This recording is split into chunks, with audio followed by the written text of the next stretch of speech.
This was shot on my iPhone.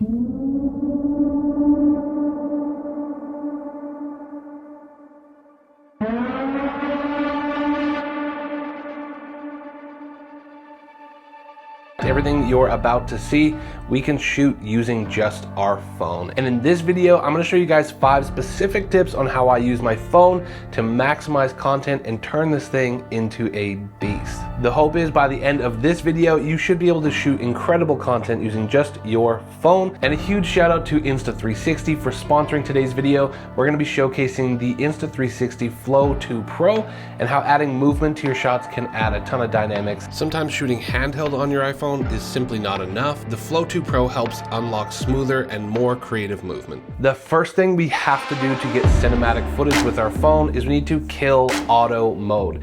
There's nothing wrong with just picking up your phone and shooting and getting good footage with auto mode, but auto mode tends to be a bit more over sharpened, too saturated, or just have that phone look that we're trying to get away from so we can actually make this look like a cinema camera. There are a ton of great apps that you can use for this: Filmic Pro, Moment Pro, and Insta360 also actually allows you to unlock manual mode when you're shooting with their app. So that's another great feature that they offer, along with cinematic looks that you can apply to your footage. The general rule of thumb here is to make sure that your shutter speed is double whatever your frame rate is. So if you want to shoot in 24 frames per second, you need your shutter speed to be 1/50th of a second. And if you want to shoot in 60 frames per second, which we're going to showcase here, you need to make sure your shutter speed is at 1/20th of a second. Ideally, we want to shoot with our minimum ISO, making sure that we're not adding noise to our image. In this video, I used the Moment Pro app. The reason I like that app a lot is it actually unlocks a lot of the ProRes features that are built into the iPhone Pro.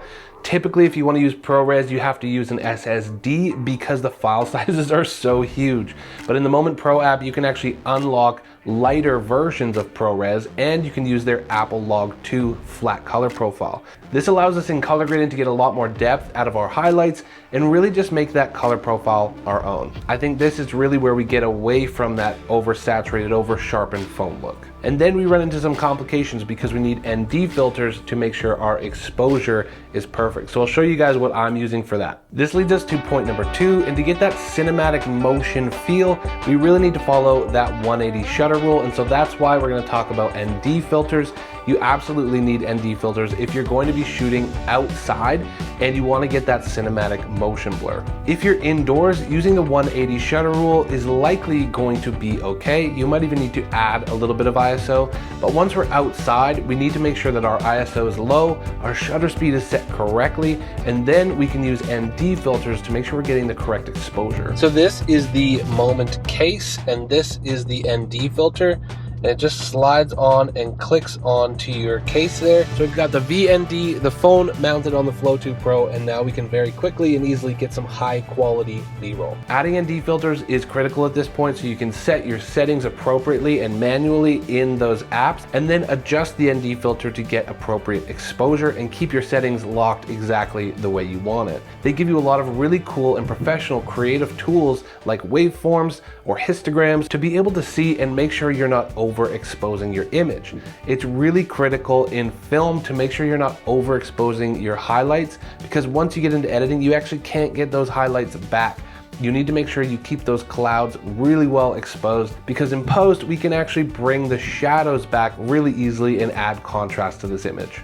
One thing that I did learn as well while I was filming this video, typically I use auto white balance, but what I found in this video as I transitioned from super light areas to some more dark shady areas, the auto white balance wasn't really treating me very well, so consider setting your white balance as well. I'll finish this section by saying it's okay if you can't hit that perfect 180 shutter rule. Getting a cool shot is better than not getting the shot because you can't get perfect shutter speed. And that brings us to point number 3, which is adding intentional movement. And that's where our sponsor of today's video comes in, Insta360 and the Flow 2 Pro. Once you have mastered composition, adding intentional movement into your shots is going to add a lot more action and make it feel a lot more cinematic. When you pair having the right shutter speed, your exposure is set correctly, and your composition is beautiful, adding intentional movement with the Flow 2 Pro is gonna really elevate your shot. Like I mentioned, if you use the Insta360 app, you actually can set all your settings manually, and they have some really great features that I love to use, namely the automatic tracking feature. This is huge. If you wanna do some cool pans around the car, you can just simply tap on the screen and drag over your subject, and then it will automatically track. I've found Insta360 to be one of the better ones in the business for automatic tracking. The other thing I appreciate about it is you have the extension rod built right into the gimbal, and this allows you to get actually really low and cool angles of the car without having to break your back and get nice and low. So it's a really nice feature. The gimbal gives you every feature that you would have in a professional sized gimbal, and in fact even probably some more, like those auto tracking features. You can set up pan mode, you can set up tilt follow mode, and you even get FPV if you want to get a little more creative with some of these moving shots. The Flow 2 Pro has a MagSafe attachment that I can just stick on the back of my phone. So if I want to start shooting some intentional movement, it's really easy to get up and going with the Flow 2 Pro. I don't have to worry about putting one of those gimbal clamps all the way around, which they also have if you want, but for me, this has been the fastest and easiest way to get going. Some of my favorite movements to do with the gimbal is to move left to right or right to left and get those sweet little panning shots. If you add a little zoom to that motion in post-production, it really gives you a nice dynamic shot. Trying a forward and backward push and pull with the gimbal is another classic move that you can try. A lot of times we're making content, we're shooting alone, so if you mount the little gimbal onto a tripod, you can also do some tracking shots of your car moving, which is another great feature. I definitely recommend, if you're wanting to add intentional movement to your videos, to pick up one of these gimbals. I'll leave a link down for you below, and thank you so much to Insta360 for sponsoring this video. The fourth thing I want to focus on is composition. Composition is probably one of the more important things to making sure that your car looks good inside of your frame. Unfortunately, framing is a skill, not a setting. So this is something that you really just have to go out and try and do, and there's a lot of different techniques that we can try to make it look good. What I'd recommend is turning on some framing guidelines on your phone. You can get this on every app or just natively on your phone, and try centering your car in that frame. Turning those guide markers on is called using the rule of thirds. Ideally, you want to put whatever part of the car that you're focusing on or in the middle of that rule of thirds. So you can put it in the corner, on any of those corners, or in the middle. This is a great starting point for composition. From there, you can try using things like leading lines. See if you can get some surrounding objects to draw your attention to the car that you're filming.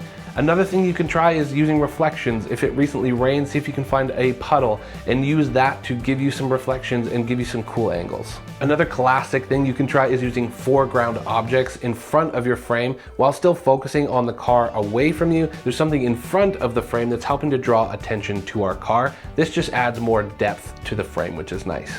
I think that you'll find that once you start shooting more cars and practicing these composition tips, these will actually come really naturally, and you won't have to think about it as much. I don't really think about it all that much anymore. I've got some classic shots that I know that I'm gonna try with every car. So make sure that you start flexing this composition muscle and get better at it. The fifth point that I wanna add for you guys is utilizing light to your advantage. I'm sure you know by now, but shooting in ideal lighting conditions is going to make your car or your footage really stand out. I try and get out at sunset whenever I can, or if you've got a nice cloudy day, this actually helps your camera not have to fight dynamic range so much. But if you are shooting on a sunny day, here's some tips I have for you. Try and park the car so that you are backlit or side lit from the sun. This is gonna add more depth and contrast to your car, and then shoot from the dark side of your car towards the light. So this is called backlit. You're keeping the light on the back side of your subject. This is gonna add more dynamics. What you'll find is if you shoot from the sunny side of the car, it's gonna fill out a lot of the dark parts, and you're not gonna get a lot of contrast or make that car look as good as it could. So I always try my best to find locations where the sun is gonna be on the back side of the car, or if I can't, I'll just park the car in such a way that the light is going to be behind the car. If it is possible to shoot at sunset, that's when you're gonna have the most flattering light. The light's gonna be soft, it's gonna give you that contrast and side lighting that you want on your vehicles. And of course, if you can wait till blue hour, that's when things look absolutely stunning for photography and for video. I was actually genuinely surprised at how good the phone was at capturing some low light content. Using the Moment app, I was able to put the CPL filter on. I added a little bit of ISO to make sure my exposure was good, and I was using the 2x zoom lens. and the footage was actually really decent for a phone. I think we should have less and less excuses now to use our phone, even in low light situations, because we have like 5 lenses in this phone, which to me is pretty incredible. I think if you compare these 5 things together, which is getting your settings correct, using ND filters, getting that proper cinematic motion blur, composing your footage correctly, adding intentional movement, and shooting at the right time of day or using light to your advantage, you will see that these things all together are actually going to give you some footage that you can be really proud of using just your phone. Let me know what you guys think. Let me know some of the questions that you might have or hard points that you run into when you're shooting with your phone. Leave them in the comments down below and I'll do my best to get back to you guys on those questions.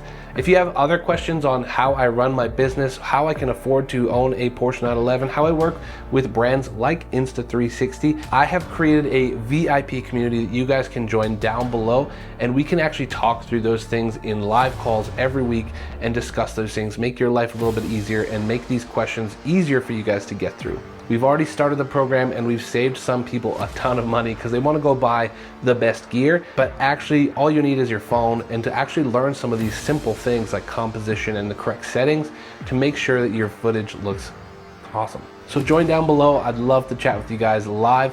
I love this automotive content creating community and I want to help you guys get better at it. Thank you guys so much for watching this. I appreciate your time. If you guys enjoyed this video and you got something out of it, please consider hitting the like button for me. Maybe subscribe to the channel as I like making videos like this for you guys.